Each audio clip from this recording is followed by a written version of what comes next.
শাহুৱেকৰ গাল মাজনিশা স্কুটিত উঠাই জোঁৱাইকে পলুৱাই লৈ গ'ল শাহুৱেকক কান্দি কান্দি সহায় বিচাৰি আৰক্ষী থানাত ভুক্তভোগী পত্নী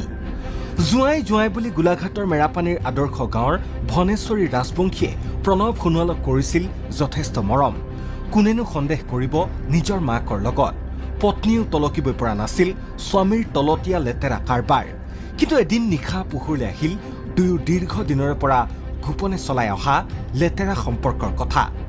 শৌচাগাৰলৈ যাওঁ বুলি ঘৰৰ পৰা আঁতৰত থকা পায়খানালৈ গৈছিল শাহুৱেক ৰখীয়া হৈ দিবলৈ গৈছিল জোঁৱাইক প্ৰণৱ সোণোৱাল কিন্তু দুয়ো উভতি অহা নাছিল দীৰ্ঘ সময়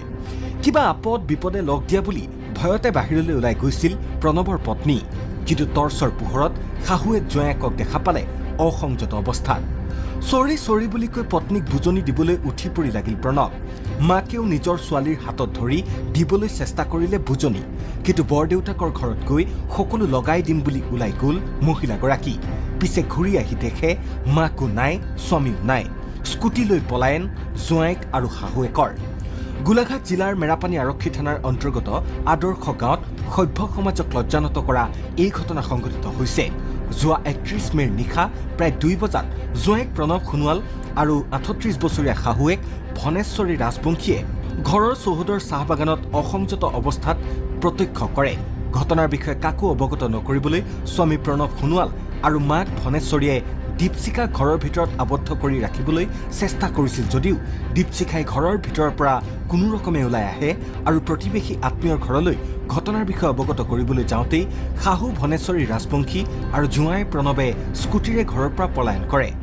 ঘটনা সন্দৰ্ভত দীপশিখাই মেৰাপানী আৰক্ষী থানাত দাখিল কৰিছে এজাহাৰ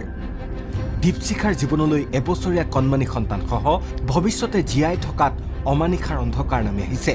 ৰাইজে সম্ভেদ পালে 8753948649 নম্বৰত যোগাযোগ কৰিবলৈ পৰিয়ালৰ লোকে আহ্বান জনাইছে সেইদিনা ৰাতি আছিলে লেট্ৰিন কৰিবলৈ যাওঁ বুলি বাহিৰলে 2টামান বজাত মৌচুমক উঠাই দিবলৈ ক'লে মৌচুম মানে কোন মৌচুম মোৰ হাজবেণ্ড উঠাই দিলো মই উঠাই দিয়াৰ লগে লগে তেওঁ গুচি গ'ল মোৰ টোপনিৰ পৰা জাগিলো আৰু বহু সময় সিহঁতি নাই অহা মোৰ সন্দেহ জাগিলে মই কি কৰিছে চাওঁ বুলি কৈ পিনি টৰ্চটো লৈ পিনি গ'লো হাততে কটাৰী এখন লৈ পিনে গৈ পিনি মৌচম বুলি মোৰ মানুহজনকে আৰু মাকে মই মাতিছো এনেকে কৈ টৰ্চটো ঘূৰাই পিনি মাৰি দিছো মোৰ কাষতে সিহঁত দুজনক মই দেখি পাইছো বেয়া অৱস্থাত সিহঁত দুইজনে মানে বেয়া অৱস্থাত শুই থকা দেখিছো মানে আৰু মোৰ ওচৰলে মোৰ মানুহজন চৰি কৈ পিনি আহিছেগে কোন ক'ত বাগানতে দুইজনে মানে বেয়া অৱস্থাত মই দেখি পাইছো আকৌ ভিতৰলৈ আহি পিনে মোৰ বেহুচ সেইখিনিতে পৰি যাব লওঁতে মোক ভিতৰলৈ আনিছে ভিতৰলৈ আনি পিনে মোৰ চিঞৰি দিবলৈ লওঁতে মোক মুখখনত মোৰ মানুহজনে এনেকে টিপা দিছে কৈছে তই নিচিঞৰিবি মায়ে মোক হাতখন তাকে পাক মাৰি ধৰিছে আৰু দৰ্জাখনত ঠেকনি দিছে টিংডাল মই খুলি যাব যাতে নোৱাৰো মই কৈছো যে মই বৰ্তাহঁতক কৈ দিম মোৰ দাদাহঁতক কৈ দিম মই সিহঁতৰ ঘৰত যাওঁ সেইদৰে কোৱা দেখি মোক মানে হাতত এনেকে ধৰি মুখত টিপা দিছে বিচনাখনত শুৱাই থৈছে তেনেকুৱা স্থলত মই ছোৱালীজনী বুকুতে লৈ মই বৰ্তাহঁতৰ ঘৰলৈ যেনে তেনে মই দৰ্জাখন খুলি দৌৰ মাৰিছো আৰু বৰ্তাহঁতলৈ যোৱা মানে সিহঁতি কাপোৰ কানি পিন্ধি মুঠতে মানে কেই ছেকেণ্ডৰ ভিতৰতে কাপোৰ কানি পিন্ধি সিহঁতি স্কুটি লৈ পিনে পলাই গুচি যায় দুইজন মোৰ মানুহজন আৰু মোৰ মা মোৰ নিজৰ মা মই মুঠতে উচিত সিহঁতি শাস্তি পোৱাটো মুঠতে মোক লাগে আৰু সিহঁতৰ দুজনক মোৰ সন্মুখত মুঠত লাগে মোৰ পুলিচে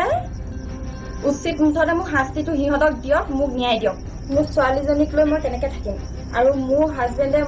মৌচুম প্ৰণৱ সোণোৱালে তেখেত পলাই গুচি গৈছে আৰু এই ছোৱালীজনী কণমানিজনীক লৈ মই ক'ত যাম কেনেকৈ কৰিম কি কেনেকৈ চলিম মুঠতে মোক সেইভাৱে ন্যায় লাগে আৰু এই ছোৱালীজনী কণমানিজনীক লৈ মই কি কৰিম মোৰ নিজৰ মা ভনেশ্বৰী ৰাজবংশী লৈ পলাই গৈছে ঘটনাটো বাগানৰ মাজতে হৈছে সিহঁতে মই আগৰ পিছে গমো পোৱা নাছিলো সন্দেহো কৰা নাছিলো সিহঁত দুজনক কেতিয়াও নিজৰ মা বুলি কৈ থাকে আৰু সি নিজৰ জোঁৱাই বুলি নাভাবি নিজৰ